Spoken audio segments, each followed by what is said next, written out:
of the house. And we find out more about that as we go on in verses 8 and 9. It speaks about the mezuzah within Deuteronomy chapter 6. You'll learn more on that when you study this particular chapter. Now, the Shema is actually more than just a elot, or more than just a prayer. It is the basic declaration or confession of faith, of the true faith, the true hymenot for the Beta Israel, for the Ethiopian Hebrew. It is one of the first things that a Hebrew learns as a child. It's the first thing that the Beta Israel, the first thing that we must teach our children. And it is also the last words one is to say before dying. Now, all through life, one is to say this sentence twice a day without fail. This is the importance of the Shema. So the Shema, Shema Yisrael, Yahweh Eloheinu, Yahweh Ahad, taken from Deuteronomy 6 and 4, is the basic declaration of faith, the basic confession of faith for the Ethiopian Hebrew, for the true Beta Israel. Now, it would seem to some that the Shema will be perfect to use as a mantra, what's called the mantra.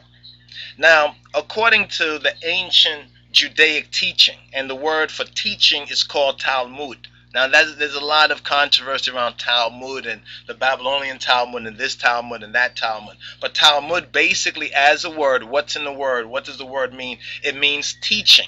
You understand? It comes from the Ethiopic lemede. You understand? To become accustomed to. However, the Talmud, it discourages the true teaching of His Majesty, discourages this as a practice. In other words, to turn the Shema Yisrael, Yahweh Eloheinu, Yahweh Ahad, to turn it into something like an Indian or another type of mantra is discouraged. And Getachin Jesus Christos also discourages that when he speaks about making long, repetitious prayers, so forth and so on. You understand? Because Getachin Jesus Christos was on the foundation of the true Talmud, the true teaching of His Imperial Majesty as the Moshiach, as the Christ. So it's discouraged to use the Shema, you understand, as a mantra. You understand? That practice is discouraged according to the teaching of His Imperial Majesty. And it says that one who repeats the Shema should be silenced. In other words, one who repeats it should repeat it internally, inwardly, as a meditation of the mind. Now, the concept, the basic concept of the Shema is that of unity. Unity, or as we would say, einity. You understand? We're going to explain the link between the Shema and the teaching here in Deuteronomy and the I principle. The I principle in the true Rastafari, on the true context, and the true context of the teaching of His Imperial Majesty as we go forward. But make a note of this, that the concept of the Shema is that of unity, or einity, if you please. And therefore, it is meant to be said only once at a time. Only once at a time. Now, the true teaching of His Imperial Majesty, true Talmud of His Imperial Majesty, it notes that the Shema has the unique ability to dispel the forces of kufu, the forces of evil. The Shema is said in bed just before one goes to sleep, before one goes to rest at night. Now, according to the teachings of His Imperial Majesty, night is the time when the forces of evil, of kufu, are strongest. The Shema has the power to protect us against them. Now, the reason for this should be obvious. Evil, or kufu, has power only when it is seen as disconnected from Ha-Elohim. For example, let me say, if one thinks that there can be a force of evil that is apart from Ha Elohim, the true God, then one can be harmed by it. Then that one can be harmed by it, according to the principle, as a man thinketh in his heart, so is he. Negergin, however, on the other hand, if a person recognizes that even kufu, even evil, is a creation of Ha Elohim, even kufu is a creation of Egziabi Herlotu Sapat. Now some would say, well, how can this be? Evil is a creation of God. Therefore, it no longer has any power over one who recognizes that evil, even evil, kufu, is a creation of Egziabi Ramlak. Egziabi Rasu, Yahweh said, he who he is, he said through his Nabi in Isaiah chapter 45:7, he said, I form light and create darkness. I make peace and create evil. I am God. I do all these things. So the scriptures, Tinbete Isaiah chapter 45 verse 7, it says that God himself says he forms the light. He creates darkness. He makes peace and he creates evil. He is God and he do all these things. Now, I'm going to give you a little bit of Judaic teaching right here, because the Zohar, you may have heard about the Zohar, right? These are basically, the truth in them are our teaching. The lie in them is what has been added on by others who say they are Jews but are not. And Revelation 2:9, 3:9 explains what synagogue they are of. It's not our synagogue, but the Zohar, it explains the existence of kufu with a parable. A king once wanted to test his son to see if he would be worthy heir to the throne.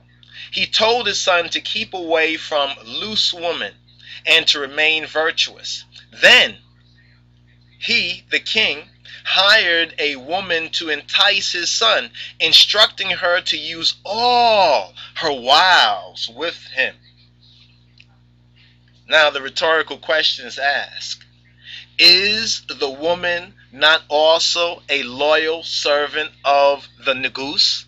Isn't the woman a loyal servant of the king? Now the purpose, therefore, of kufu is to tempt us and allow us to have free choice. Without the existence of kufu, we would have no other choice but to do good. Now some say, well, this is good, isn't it? But then there would be no virtue in the good that we do, because there's no other choice. However, again, Ha Elohim gave us free will and wants us to do good. He desires that we do good as a matter of our own free choice. Now, what role does kufu, what role does evil play? Evil now, therefore, in the proper context, it plays a highly important role in his plan, even in his plan of salvation. You see, the misali or the parable, you understand? As soon as the prince realizes that the woman is in the hire of his father, she is no longer a threat. Once he recognizes that, oh, this woman is actually in the hire of my father. You understand? And the very same is true of kufu. In any case, the main purpose of the Shema, is to declare that God, our God, Eloheinu, Amlakana, Amlakachin, is one, Ahad, Ahadu Amlak. If God is one, then his purpose must also be one. In other words, if Yahweh is Ahad, then his purpose also must be Ahad. Since Elohim's purpose in creation was to do good, then the only reason that kufu exists is to enhance the world's ultimate goodness, or the ultimate goodness that will be manifested by the true sons and daughters of God. If a person has a deep realization of this, then and only then the forces of kufu, the forces of evil, have no power over him. Of the house, and we find out more about that as we go on in verses 8 and 9. It speaks about the mezuzah within Deuteronomy chapter 6. You'll learn more on that when you study this particular chapter.